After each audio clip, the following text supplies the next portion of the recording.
ओम नमः शिवाय मित्रों। देखिए, शिव पुराण का पाठ करने जा रहे हैं और आज हम जिस अध्याय पे हैं वह है रुद्र संहिता सृष्टि खंड का ये दूसरा अध्याय है, जो कि है माया निर्मित नगर में सील निधि की कन्या पर मोहित हुए नारद जी का भगवान विष्णु से उनका रूप मांगना, भगवान का अपने रूप के साथ उन्हें बानर का सा मुंह देना, कन्या का भगवान को वरण करना और कुपित हुए नारद का शिव गणों को श्राप देना। 134 नंबर पेज पे ये कथा है। तो इससे पहले जो कथा थी रुद्र संहिता की, वो आपने उसमें जाना कि किस प्रकार से तपस्या कर रहे थे नारद जी और उनको जो है काम विजय पे थोड़ा घमंड हो गया था। उसके बाद भगवान उनकी परीक्षा के लिए लीला रचते हैं। तो ये कथा है, देखिए। और इससे पहले की जो भी अध्याय हैं विगेश्वर संहिता के, रुद्र संहिता के, वो सब जो है लिंक आपको डिस्क्रिप्शन बॉक्स में मिल जाएगा। तो प्रारंभ करते हैं इस कथा के लिए। तो देखिए, माया निर्मित नगर में सील निधि की कन्या पर मोहित हुए नारद जी का भगवान विष्णु से उनका रूप मांगना, भगवान का अपने रूप के साथ उन्हें बानर का सा मुंह देना, कन्या का भगवान को वरण करना और कुपित हुए नारद का शिव गणों को श्राप देना। सूत जी कहते हैं, महर्षियों, जब नारद मुनि इच्छा अनुसार वहां से चले गए तब भगवान शिव की आज्ञा से माया विशारद श्री हरि ने तत्काल अपनी माया प्रकट की। उन्होंने मुनि के मार्ग में एक विशाल नगर की रचना की जिसका विस्तार 100 योजन था। वह अद्भुत नगर बड़ा ही मनोहर था। भगवान ने उसे अपने बैकुंठ लोक से भी अधिक रमणीय बनाया था। नाना प्रकार की वस्तुएं उस नगर की शोभा बढ़ाती थीं। वहाँ स्त्रियों और पुरुषों के लिए बहुत से विहार स्थल थे। वह श्रेष्ठ नगर चारों वर्णों के लोगों से भरा था। वहाँ सील निधि नामक ऐश्वर्यशाली राजा राज्य करते थे। तो देखिए, पूरा नगर बन चुका है यहाँ पे और नारद जी की परीक्षा यहाँ पे हो गई। अब फिर देखिए, वे अपनी पुत्री का स्वयंवर करने के लिए उद्यत थे, अतः उन्होंने महान उत्सव का आयोजन किया था। उनकी कन्या का वरण करने के लिए उत्सुक हो चारों दिशाओं से बहुत से राजकुमार पधारे थे, जो नाना प्रकार की वेशभूषा तथा सुंदर शोभा से प्रकाशित हो रहे थे। उन राजकुमारों से वह नगर भरा पूरा दिखाई देता था। ऐसा सुंदर राजनगर को देख नारद जी मोहित हो गए। वे राजा सील निधि के द्वार पर गए। मुनि शिरोमणि नारद को आया देख महाराज सील निधि ने श्रेष्ठ रत्नमय सिंहासन पर बिठाकर उनका पूजन किया। तत्पश्चात अपनी सुंदरी कन्या को, जिसका नाम श्रीमती था, बुलाया और उससे नारद जी के चरणों में प्रणाम करवाया। उस कन्या को देखकर नारद मुनि चकित हो गए और बोले, राजन, ये देव कन्या के समान सुंदरी महाभागा कन्या कौन है? उनकी ये बात सुनकर राजा ने हाथ जोड़कर कहा, मुने, ये मेरी पुत्री है, इसका नाम श्रीमती है। अब इसके विवाह का समय आ गया है। यह अपने लिए सुंदर वर चुनने के लिए निर्मित स्वयंवर में जाने वाली है।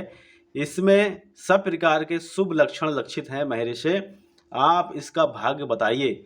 राजा के इस प्रकार प्रश्न पूछने पर काम से विहल हुए मुनि श्रेष्ठ नारद उस कन्या को प्राप्त करने की इच्छा मन में लिए राजा को संबोधित करके इस प्रकार बोले, भूपाल, आपकी ये पुत्री समस्त शुभ लक्षणों से संपन्न है, परम सौभाग्यवती है।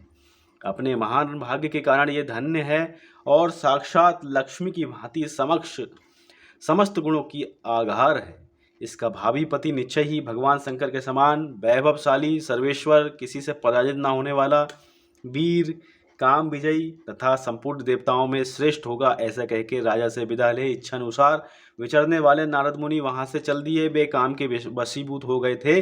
शिव की माया ने उन्हें विशेष मोह में डाल दिया था। वे मुनि मन ही मन सोचने लगे कि मैं इस राजकुमारी को कैसे प्राप्त करूं। स्वयंवर में आए हुए नरोसों में से सबको छोड़कर यह एकमात्र मेरा ही वर्ण करे, ये कैसे संभव हो सकता है? समस्त नारियों को सौंदर्य सर्वदा प्रिय होता है। सौंदर्य को देखकर ही वह प्रसन्नतापूर्वक मेरे अधीन हो सकती है, इसमें संशय नहीं है। ऐसा विचार करके काम से विहेल हुए मुनिवर नारद भगवान विष्णु का रूप ग्रहण करने के लिए तत्काल उनके लोक में जा पहुंचे। वहां भगवान विष्णु को प्रणाम करके वे इस प्रकार बोले, भगवान, मैं एकांत में आपसे अपना सारा वृत्तांत कहूँगा। फिर देखिए कथा, यहाँ पे चित्र का आनंद लीजिए। देखिए, नारद जी आ गए भगवान विष्णु के पास में और लीला में गए हैं फंस। और चित्र का महत्व यहाँ लिखा गया है, नारद का भगवान विष्णु से उनका रूप मांगना। फिर देखिए कथा, तब बहुत अच्छा कह के लक्ष्मीपति श्री हरि नारद जी के साथ एकांत में जा बैठे और बोले, मुने अब आप अपनी बात कहिए। तब नारद जी ने कहा, भगवान आपके भक्त जो राजा सील निधि हैं, वे सदा धर्म पालन में तत्पर रहते हैं। उनकी एक विशाल लोचना कन्या है जो बहुत ही सुंदरी है, उसका नाम श्रीमती है।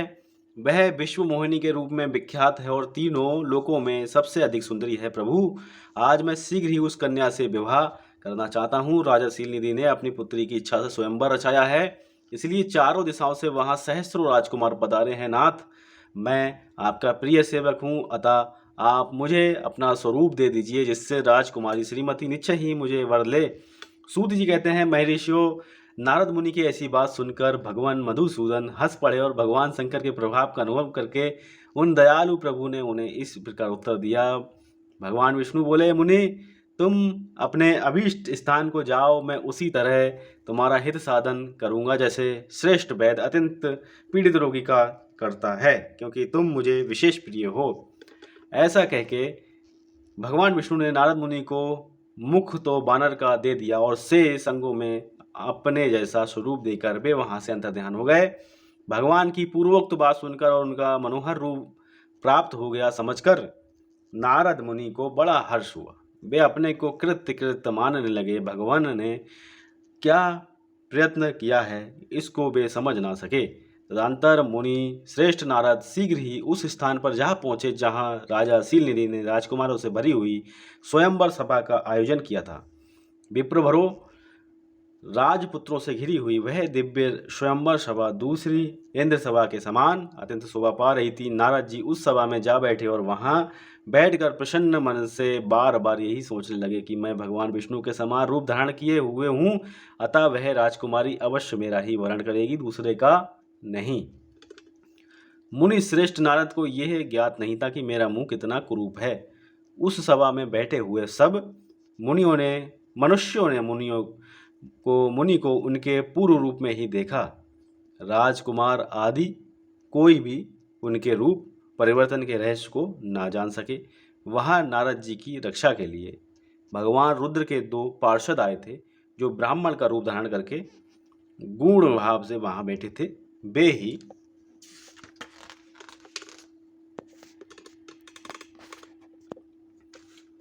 नारद जी के रूप परिवर्तन के उत्तम भेद को जानते थे। मुनि को कामावेश में मूढ़ हुआ जान वे दोनों पार्षद उनके निकट गए और आपस में बातचीत करते हुए उनकी हंसी उड़ाने लगे, परंतु मुनि तो काम से विहल हो रहे थे, अतः उन्होंने उनकी यथार्थ बात भी अनसुनी कर दी। वे मोहित हो श्रीमती को प्राप्त करने की इच्छा से उसके आगमन की प्रतीक्षा करने लगे।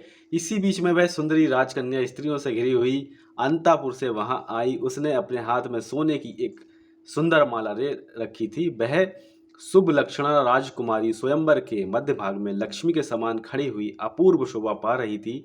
उत्तम व्रत का पालन करने वाली वह भूप कन्या माला हाथ में लेकर अपने मन के अनुरूप वर का अन्वेषण करती हुई सारी सभा में भ्रमण करने लगी। नारद मुनि का भगवान विष्णु के समान शरीर और बानर जैसा मुंह देखकर वह कुपित हो गई और उनकी ओर से दृष्टि हटाकर प्रसन्न मन से दूसरी ओर चली गई। स्वयंवर सभा में अपने मनोवांछित वर को ना देखकर वह भयभीत हो गई। राजकुमारी उस सभा के भीतर चुपचाप खड़ी रह गई। उसने किसी के गले में जयमाला नहीं डाली। इतने में ही राजा के समान वेशभूषा धारण किए भगवान विष्णु वहां आ गए। किन्हीं दूसरे लोगों ने उनको वहां नहीं देखा, केवल उस कन्या की ही दृष्टि उन पर पड़ी। भगवान को देखते ही उस परम सुंदरी राजकुमारी का मुख प्रसन्नता से खिल उठा। उसने तत्काल ही उनकी कंठ में वह माला पहना दी। राजा का रूप धारण करने वाले भगवान विष्णु उस राजकुमारी को साथ लेकर तुरंत अदृश्य हो गए और अपने धाम में जा पहुंचे। इधर सब राजकुमार श्रीमती की ओर से निराश हो गए। नारद मुनि तो कामा वेदना से आतुर हो रहे थे, इसलिए वे अत्यंत विह्वल हो उठे। तब वे दोनों विप्र रूपधारी ज्ञान विशारद रुद्रगण काम विहल नारद जी से उसी क्षण बोले। रुद्रगणों ने कहा, हे नारद, हे मुने, तुम व्यर्थ ही काम से मोहित हो रहे हो और सौंदर्य के बल से राजकुमारी को पाना चाहते हो। अपना बानर के समान घृणित मुंह तो देख लो। सूत जी कहते हैं, महर्षियों, उन रुद्रगणों का यह वचन सुनकर नारद जी को बड़ा विस्मय हुआ। वे शिव की माया से मोहित थे। उन्होंने दर्पण में अपना मुंह देखा। बानर के समान अपना मुंह देखकर वे तुरंत ही क्रोध से जल उठे और माया से मोहित होने के कारण उन दोनों शिव गणों को वहां श्राप देते हुए बोले, अरे तुम दोनों ने मुझ ब्राह्मण का उपहास किया है, अतः तुम ब्राह्मण के वीर्य से उत्पन्न राक्षस हो जाओ।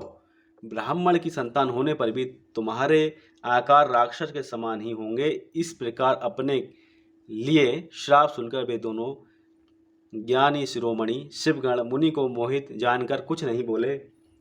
ब्राह्मणों वे सदा सब घटनाओं में भगवान शिव की ही इच्छा मानते थे, अतः उदासीन भाव से अपने स्थान को चले गए और भगवान शिव की स्तुति करने लगे। इस प्रकार से ये भी अध्याय संपन्न हो रहा है और ये वाला अध्याय अगले वीडियो में करेंगे। तो एक बार प्रेम से बोलेंगे, ओम नमः शिवाय।